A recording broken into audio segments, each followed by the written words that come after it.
Heidi-ho, YouTubers. I was going through some old files on my computer this morning, and I ran across a video that I had started one time and never finished. Imagine that. So, as I watched it, I realized I had done all the narration for it and started the actual video part. And this thing must be 5, 6, 7, I don't know how old, years ago. It is still appropriate today. Even more so. So I'm gonna work on the video part of it a little bit and upload it for you guys. So I thought I'd do this little intro and see what you think. Let me know in the comments.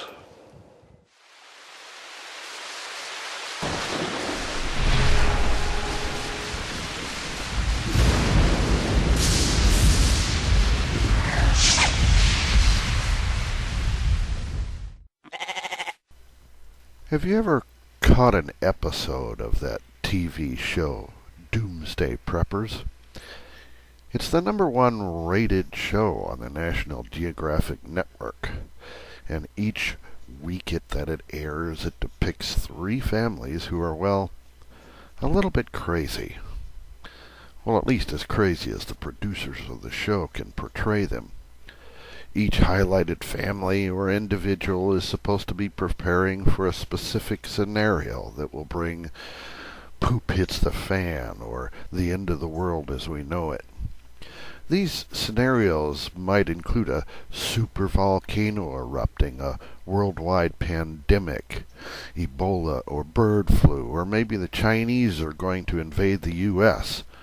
In every case, these disasters are supposed to result in the complete breakdown of society. The government will collapse, resulting in without rule of law. Hordes of hungry sheeple, the uninformed masses, will be breaking down every door in a desperate search for the last can of fruit cocktail to devour. They'll kill you for a handful of rice, and you'd better be prepared with thousands of zombie-killing rounds of ammunition. If you didn't bury a shipping container in your backyard and fill it with years' worth of freeze-dried food, you're doomed. This TV show is so popular, of course, because we humans are addicted to fear. We're drawn to these doomsday scenarios like a moth to the flame. Just like so many of us are addicted to teenage horror movies. At the end of each segment, the preppers are graded by the show on how well they're prepared for the end of the world. If you don't have enough food stored away or haven't trained enough operational security so that you can fend off the zombie hordes, you will get a lower score. The show's experts at Doomsday Prepping will then tell you how many months you have left to live. Well, I have to admit, I've succumbed to this line of thinking in the past. There, I said it. I used to spend a lot of time thinking about how I could store more food, be better prepared in the event of a horrible disaster. We've certainly had some bad stuff happen in the last few years. Katrina, Fukushima, droughts. We live in a pretty scary world. Having rather limited resources, though, I started thinking that I needed to be thinking about what doomsday scenarios were most likely to happen, and concentrate my efforts on being prepared for those probabilities. I couldn't afford to bury a bunker in the backyard, and after thinking about it, who wants to live for a couple years in a tin can? Only, and if the world looks like a moonscape when I crawled out of the ground, who wants to live like that? The more I studied these things, the more I tried to ascertain what our world would most likely look like in the future. I began to understand that there is a doomsday scenario that's got the highest odds. It's pretty unlikely that an asteroid will slam into the Earth during my lifetime, but there's one scenario. I figure that it's got a 99.9% probability because it's already happening. We're experiencing the collapse of the American empire, plain and simple.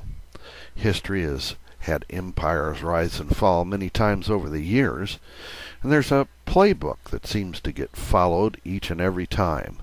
Nations become prosperous, learn to use their resources to become dominant, rely on their military to expand their reach, their government, and it doesn't matter what form of government, becomes corrupt. An elite, moneyed oligarchy is able to take control of the functions of the government, while bureaucratic ineptitude destroys its effectiveness. The country overreaches its capabilities in a vain and narcissistic attempt at seizing the resources of other nations through military conflict. The currency is decoupled from any ties to precious metals, and massive amounts of currency are either printed or minted. In an attempt to fund the country's military endeavors. Does any of this sound familiar? The printing of massive amounts of money always results in ever more increasing rates of inflation, until the price of everything becomes outrageously higher every day.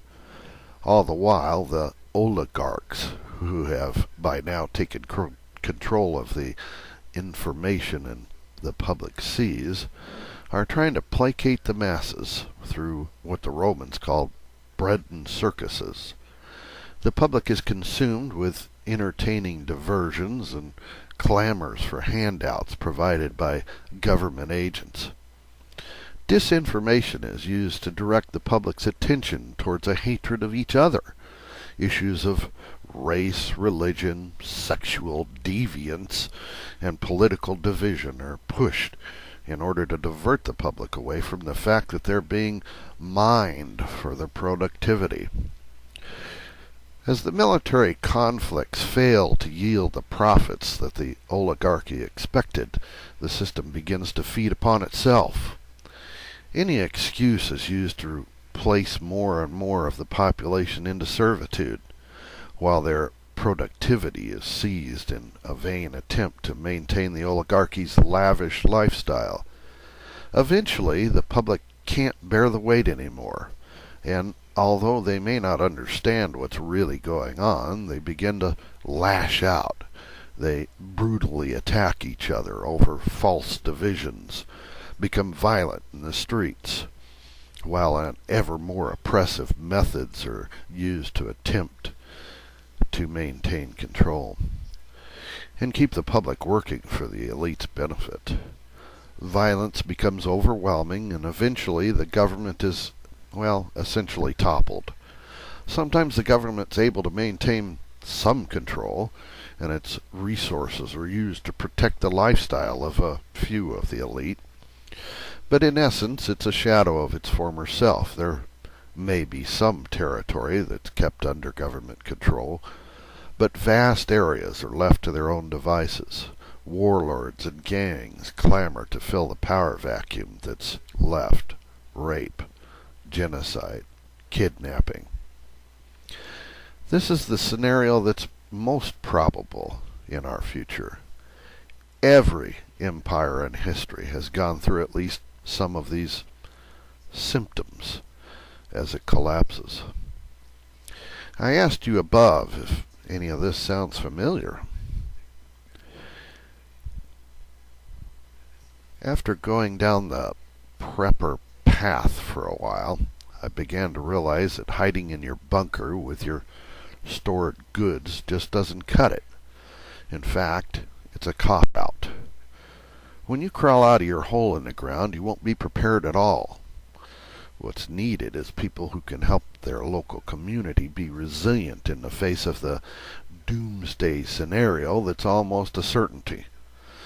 We need to be prepared to be teachers, to have the ability to help our neighbors help themselves. We need to have the knowledge, not what flashlight is best to have in your bug-out bag, but how to best heat homes with the least labor. We need to know how the most up-to-date and innovative gardening techniques work, and study things like permaculture, which is the melding of the words permanent and culture. We need to concentrate not on 101 things that will disappear first, but on how our great-grandparents provided for themselves on a permanent basis. We need to know how strong communities, both economically and on a security basis, make warlords inconsequential. In short, if you consider yourself a, quote, prepper, unquote, think about becoming a prepared homesteader instead. We'll get through this.